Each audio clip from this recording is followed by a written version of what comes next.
Hello friends, आप सभी का स्वागत है मेरे YouTube channel Geeta Pankaj vlogs में। आप सब लोग कैसे हैं? होप कि सब लोग स्वस्थ होंगे। आज ब्लॉग की शुरुआत हो रही है सुबह के 7:30 बजे से और नहाना धोना वगैरह हो चुका है। अंदर की पूजा जो है दादी ने कर दी है, मैंने नहीं की अभी। दादी ने मतलब मेरी सास ने, तो मैं भी करती हूँ। अभी मेरा नहाना धोना वगैरह हो गया है। तो आज है वटसावित्री।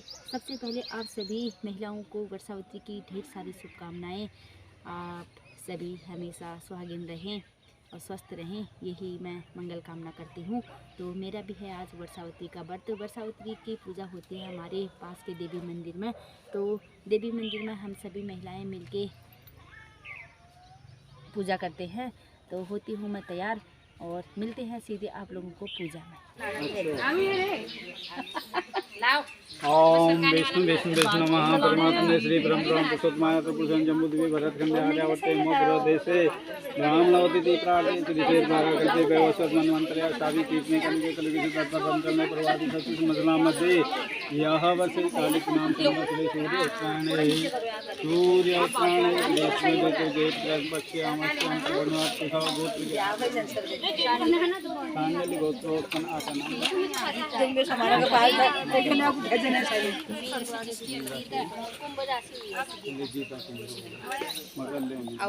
कुंभ राशि गीता देव्याम मगन सवाती फल प्राथम पदार्थः सुख सुंदर पुनः फल प्राप्त मम भक्तृ को मम भक्तृ को आयुर आरोग्यादि अभिवृद्धि आत्मनस्य जन्म जन्मने अवेद्य सिद्धे पुत्र पौत्रादि वृद्धि च अनुष्ठित सावती बता करते हैं वाट लिखित प्रतिनाम तबरवासे से सावती देजा फोटो बजो पत्रिका वन पूजनम च करते साथ अब ले जाओ तुम ये सामान वहाँ धूप दीप नैवेद्य ये सब चढ़ाओ। उसके बाद डोर बांधोगे, उसके बाद कथा ठीक है। इसको बांध हाँ बैठ जाओ। आपने भी कर दिया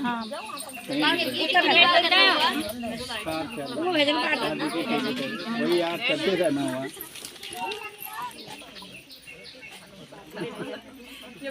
आप लोग बैठो, तुम अपना सामान ले लो। घूम गई हूँ।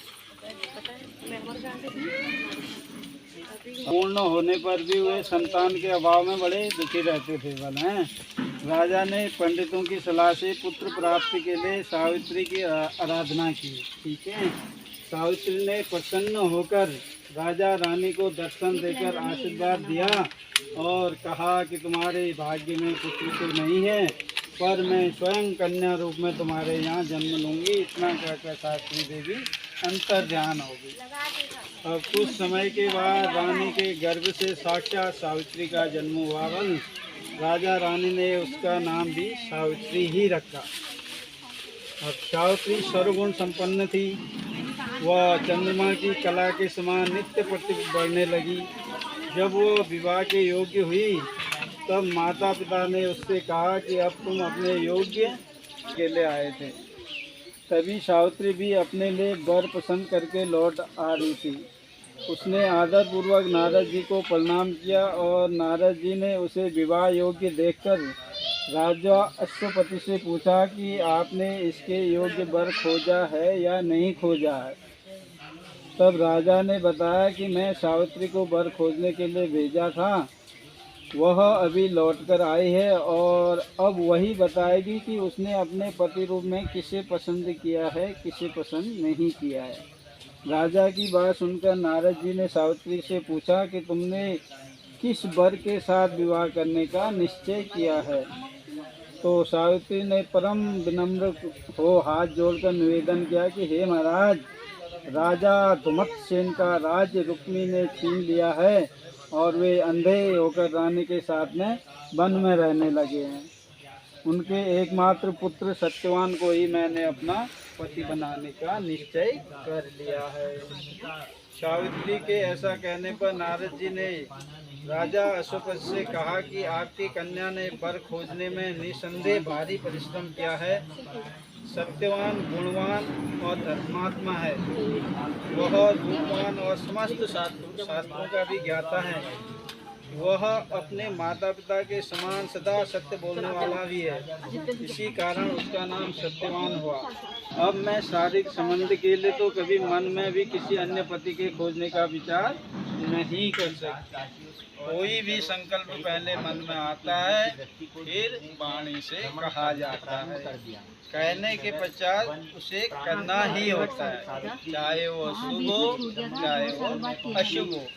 और मैंने जिसे एक बार अपने मन से पति स्वीकार कर लिया है, वही मेरा पति होगा।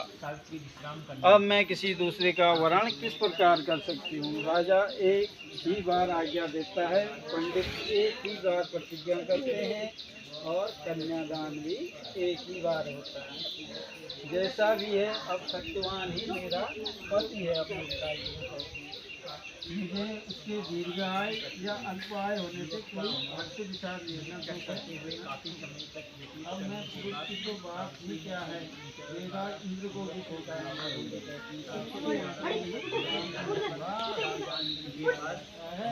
तो मैं उससे कहूँगी, मैं पुनः दृढ़तापूर्वक कहती हूँ कि सत्यवान ही मेरा पति होगा। नारद जी का ऐसा कहते सुनकर नारद जी ने राजा अशुपति को सम्मति दी की सलाह दी कि तुम्हें सावित्री का विवाह सत्यवान के साथ ही कर देना चाहिए, यही उचित प्रतीत होता है। इस प्रकार राजा को समझेगा बुझाकर नारद जी अपने स्थान को चले गए। जब राजा अशुपति ने भगवान के मंदिर में शालीनता, शिष्टता और स्पष्टवादिता से सावित्री हुई प्रभावित है। उसने युवक के गुणों से प्रभावित हुआ, उससे विवाह करने का निश्चय किया। ऐसे निर्णय लेते ही सावित्री ने युवक से शांत गंभीर स्वर में विनम्रतापूर्वक कहा था, विवाह का प्रस्ताव रखा। सत्यवान ने स्वरूप में कहा, मेरा तुम्हारी तो उन्होंने बताया कि मेरी कन्या ने आपने पुत्र सत्यवान के साथ विवाह करने का निश्चय किया है। मैं भी इससे सहमत होकर विवाह की तमाम सामग्री लेकर आपकी सेवा में उपस्थित हुआ हूँ। राजा की बात सुनकर विमर्शेन उदास हो गए और उन्होंने कहा कि अब मैं आप में और मुझ में कैसी समता। आप राजा और मैं राज्य भ्रष्ट रंग, इस पर भी हम दोनों अंधे हैं, निर्धन हैं और वन में रहते हैं। आपकी कन्या ने वन के भारी कष्टों को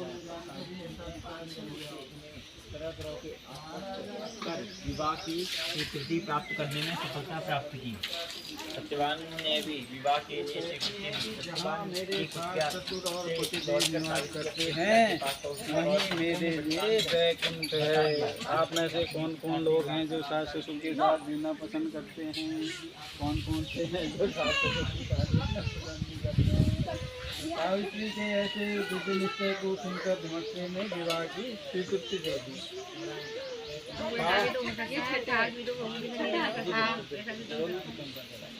शास्त्र सम्मत रीति से सावित्री का विवाह सत्यवान के साथ करके राजा अशुपति को अपनी राजधानी को लौट गए और उधर सावित्री मन रहने से उसे उपवास प्रारंभ कर दिया था। तीसरे दिन अपने पितरों का पूजन किया था। वही दिन नारद जी ने सत्यवान की मृत्यु का दिन बताया था। रोज की भांति उस दिन भी सत्यवान अपने समय पर नारद जी का हमारा कल्याण हो, जीवन सुखी हो। नारद जी आशीर्वाद देकर विदा हो गए। सावित्री की इच्छा अनुसार उसके पिता ने उसका विवाह सत्यवान के साथ कर दिया। सावित्री को ज्ञान था कि 1 वर्ष के बाद उसके पति की मृत्यु हो जाएगी। ऐसे में यदि शंकर को प्रसन्न कर लिया जाए तो विधि के विधान पर भी विजय पाई जा सकती है, क्योंकि शंकर के विषय में प्रसिद्ध है। त्वमेव विद्याधरणं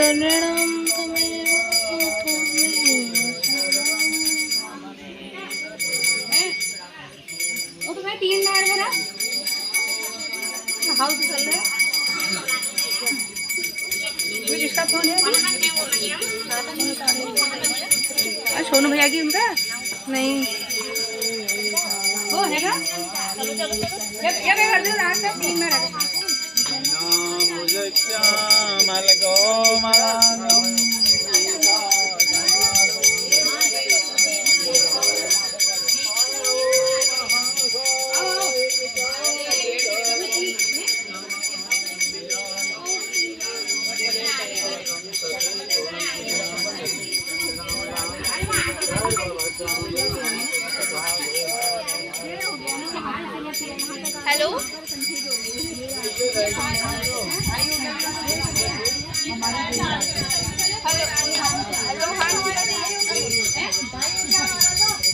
परिक्रमा चल रही है दादी।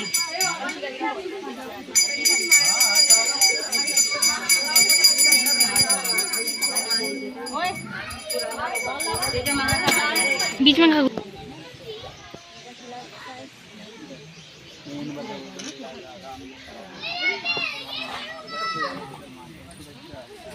आज तुझे बारी की कौन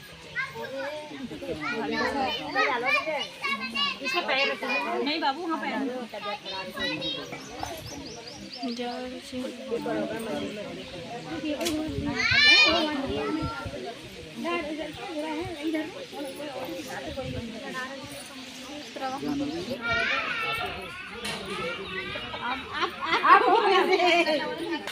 अब आप उनसे कहो अब आप उनसे कहो अरे कोई बात नहीं तो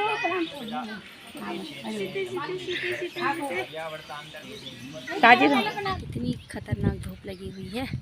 तो पूजा वगैरह हमारी बहुत अच्छे से हो गई थी। अब घर जाके पीऊँगी पानी। मैं तो जब तक पूजा नहीं करती हूँ जब तक ये गले की डोरी नहीं बांध लेती तब तक मैं पानी भी नहीं पीती हूँ। अब घर जाके चाय और पानी पीऊँगी और फिर एक बार घर में और कथा सुनूँगी, क्योंकि मैं ना कथा अच्छे से नहीं सुन पाई। जब कथा सुनाना शुरू किया था उस टाइम पे मैं फेरे लगा रही थी, थोड़ा सा मैं लेट पहुंची 5 मिनट, इसलिए थोड़ी सी कथा मेरी छूट गई है, जिसको मैं घर में अब एक बार दोबारा सुनूंगी। के बच्चों के हैं 8, तो हमारी शाम की पूजा वगैरह भी हो गई है। पूरे दिन भर गर्मी की वजह से कुछ सूट नहीं किया, फिर काफ़ी ज़्यादा गर्मी हुई थी और शाम के समय थोड़ा सा वॉकिंग पे गए। वॉकिंग पे आने के बाद हमने करी पूजा करने के बाद सब्ज़ी हमारी बन चुकी है। तो अब बनाती हूँ रोटी और थोड़ी सी बना रहे हैं खीर साथ में, तो खाना तो उसमें बनी रहता है। और इसी के साथ मैं इस ब्लॉग को भी समाप्त करती हूँ और मिलूँगी फिर एक नए ब्लॉग के साथ। तब तक सब लोग स्वस्थ रहे, मस्त रहे। Thanks for watching, bye bye.